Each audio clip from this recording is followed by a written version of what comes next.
ہوگا جو IMF کی پریس ریلیز تھی، اس میں انہوں نے ایک بات لکھی ہے and I'll bring it if you want to see it. انہوں نے لکھا ہے جو بار بار ڈسکس بھی ہو رہی ہے کہ معاملہ یہ ہے کہ پچھلے کئی سالوں سے حکومت انہوں نے نہ کوئی ریفارم کی ہے نہ اسٹرکچرل چینجز کی ہے.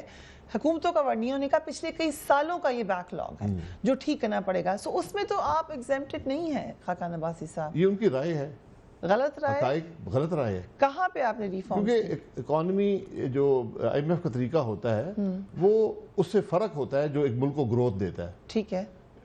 IMF یہ کہتا ہے کہ آپ ٹیکسز لگائیں، اتنے زیادہ لگائیں کہ آپ کی گروتھ کم ہو جاتی ہے.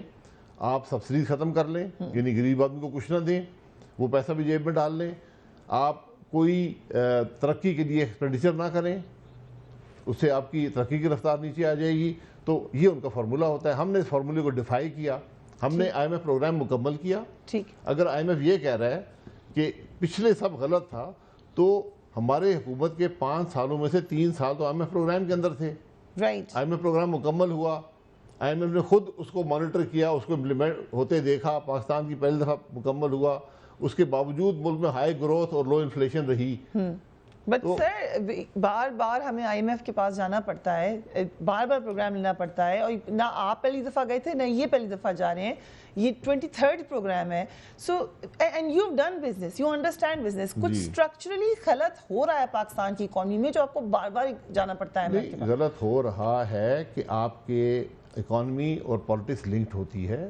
جس ملک میں یہ فل سٹاپ اور قومیں آتے رہیں گے، کبھی حکومتیں توڑی جائیں گی، کبھی الیکشن متنازع ہوں گے، اس میں انویسٹر کانفیڈنس نہیں رہتا. یہ حکومت جب آئی ہے، ان کا پہلا کام تھا یہ فیصلہ کرتے ہم نے IMF جانا ہے یا نہیں جانا. جو انہوں نے ڈیلے کر دیا اس میں معیشت تباہ ہو گئی. معیشت تو آلریڈی گروتھ آدھی ہو گئی ہے، انفلیشن ڈبل ہو گئی ہے. گروتھ پہلے بھی کوئی اتنی زیادہ نہیں تھی، لیکن یس یو آر رائٹ کہ اس کے حالات بہت خراب ہوئے. 5.8% تھی. ہم ایشیا میں ٹاپ 3 گروئنگ کنٹریز کے اندر 5 سال رہے ہیں. یہ کوئی عام بات نہیں ہے.